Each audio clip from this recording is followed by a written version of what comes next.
Bom dia! Continuando o nosso estudo sobre cura divina,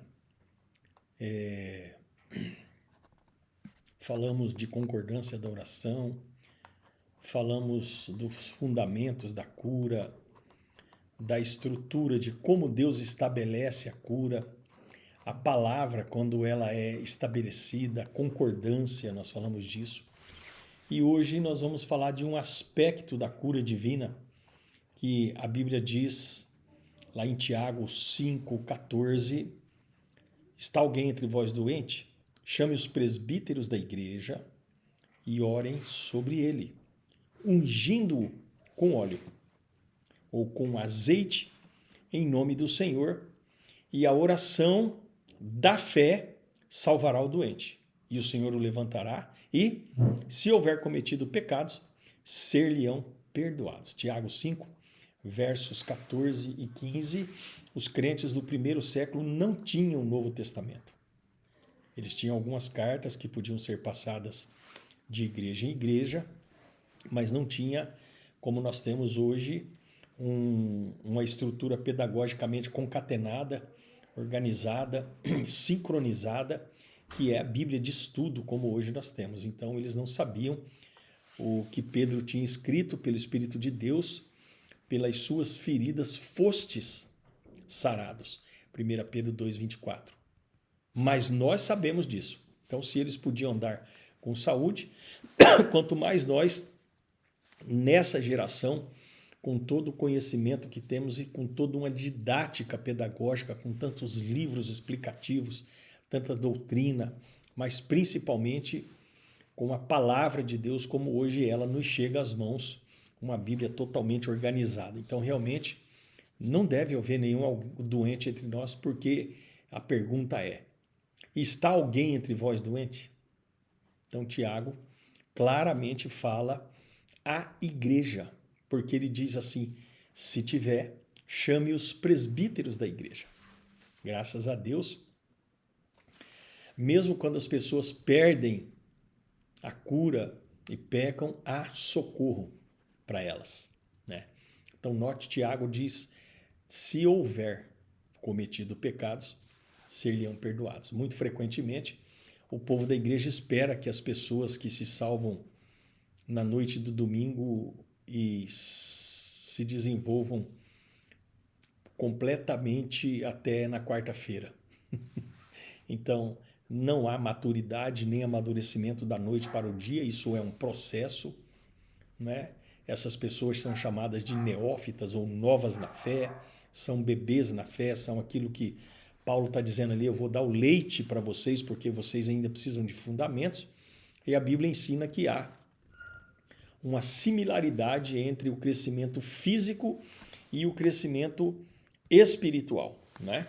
Então, ele diz assim: desejai afetuosamente, como meninos novamente nascidos, o leite racional não falsificado, para que por ele vades crescendo.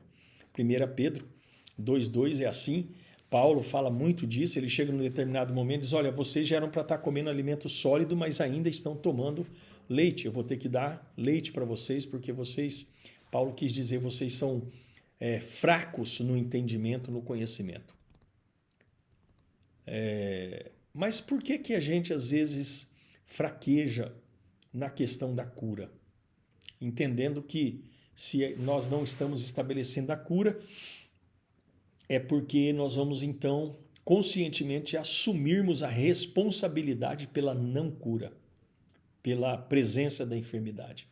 Nós precisamos não só conduzir pessoas, mas nos conduzir a um ambiente espiritual de fé, para que sejamos não bebês espirituais, mas autênticos homens maduros espirituais, sabendo que os bebês na vida física, na vida natural, precisam de cuidado, não fazem tudo por si mesmos, mas porque alguém os ama, então os alimenta, os veste, cuida e tudo mais. Se forem cuidados adequadamente, o seu crescimento responderá na medida do cuidado. Se forem crianças geradas com boa nutrição, serão adultos inteiros, fisicamente. Então entenda que nós precisamos ter essa consciência de que temos responsabilidade. As pessoas não podem agir por elas mesmas fundamentadas no entendimento que elas têm de uma estrutura humanista, né? As pessoas precisam entender que elas, em relação a isso que estamos falando aqui, da enfermidade, da doença, elas precisam fazer esse ato profético de impor as mãos, de ungir com óleo, né, em nome de Jesus.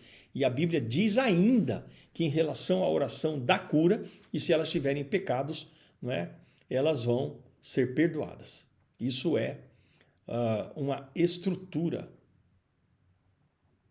Isso é uma estrutura. Nós temos que compreender que o Senhor, Ele fala conosco e nós vamos estabelecendo assim de uma maneira muito simples, por causa da clareza da palavra, a cura na vida das pessoas por meio da oração e por meio da unção com óleo. Não se esqueça que também a Bíblia fala ali para chamar os presbíteros da igreja e impor as mãos, né?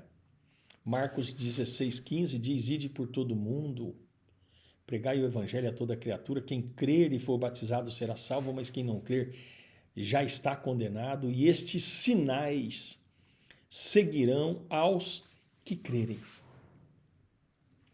Em meu nome expulsarão demônios, falarão novas línguas, pegarão nas serpentes, e se beberem alguma coisa mortífera não lhes fará dano algum, e imporão as mãos sobre os enfermos e os curarão. Marcos 16,15 fala da imposição de mãos, e Tiago também, 5, 14 e 15, fala da imposição de mãos. Quando Jesus nos entregou a grande comissão, que é pregar o evangelho do reino, ele disse: imporão as mãos sobre os enfermos e os curarão. Impor as mãos sobre os enfermos é um método pelo qual a cura pode ser obtida, e esse método pertence à igreja até os dias de hoje. Quem pode impor as mãos sobre as pessoas? Já que Tiago diz, chama os presbíteros, todos os cristãos, todos aqueles que creem no evangelho. Tiago diz ali para os presbíteros, mas lembre-se que Marcos 16, a Bíblia diz: esses sinais seguirão os que crerem. Então, todos os que crerem, aos que crerem, estes sinais seguirão aos que crerem, imporão as mãos sobre os enfermos e os curarão. No grego original, a Bíblia diz: os que crerem imporão as mãos sobre os enfermos e os curarão. Não. Jesus, ele disse para curarmos os enfermos. Mas o método para a cura é a imposição de mãos, né? Então é interessante a gente fazer uma análise gramatical desse texto de Marcos 16, né? Uma hermenêutica gramatical. Ele diz: imporão as mãos e curarão. Veja bem que qualquer cristão que crê pode praticar esse método, né? Os pais têm que impor as mãos sobre os seus filhos, uma mãe tem direito de impor a mão sobre sua filha, seu filho, ela não deve mandá-lo para mais ninguém.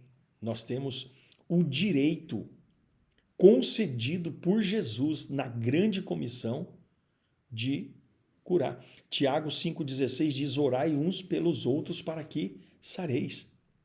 E às vezes nós falhamos tentando conseguir que Deus se mova de algum jeito. Na verdade, o que nós precisamos fazer é nos alinhar ao método bíblico, à determinação bíblica, à orientação bíblica, ao ensinamento da palavra de Deus, já ouvindo a Deus, porque é isso que ele fala e não tem outra fala de Deus a não ser essa, não é? Então, nós temos que estabelecer a cura por meio da oração, da imposição de mãos, da unção com óleo. Isso é muito importante, porque a Bíblia diz: imporão as mãos sobre os enfermos e os curarão. né? Então, nós temos que entender que, naturalmente, isso é algo estabelecido e o que vai fazer se materializar é a nossa fé. É a nossa fé, né? Vamos entender. Jesus ele diz em Marcos 11, 24, tudo que pedirdes orando, crede que o recebereis e tê-lo-eis. Veja que quando Jesus diz assim, se crendo você recebe, ele está dizendo que o ter vem depois do crer. O crer vem antes, o ter vem depois. São estruturas congruentes, mas dependentes entre si, e é como se fosse uma estrutura de uma engrenagem com dentes específicos, que o dente do ter vem depois do dente do crer. Sem o crer não tem o ter. Por isso que nós temos que crer. Nós temos que estabelecer. Nós temos que, às vezes, nós oramos e existe um questionamento. E se eu não for curado? E se a pessoa não for curada?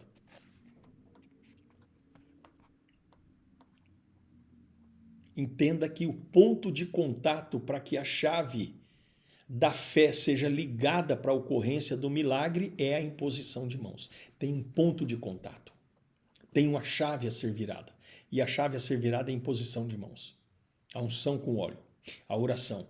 Então, se você não se sente curado, se você não parece curado, você, na verdade, está indo pelas aparências ou por sentimentos. Você tem que seguir aquilo que você acredita e não o que sente, e não o que parece. É o que está escrito. Como eu sempre digo, às vezes você pensa assim, mas uma arca, 125 metros de comprimento, 15 de altura, 20 ali, 25 de largura, caberia todos os animais? Eu não paro para pensar nisso de uma forma científica nem humanista. Eu paro para conceber isso como a palavra de Deus estabeleceu. Se o Senhor disse que couberam ali os animais na arca, eu creio e ponto final, porque é a palavra de Deus estabelecida. Na verdade, precisamos entender que o ponto de contato é quando nós liberamos a nossa fé para crer naquilo que a palavra de Deus disse, né? Nós temos que crer nisso. O Senhor realmente, Ele cura.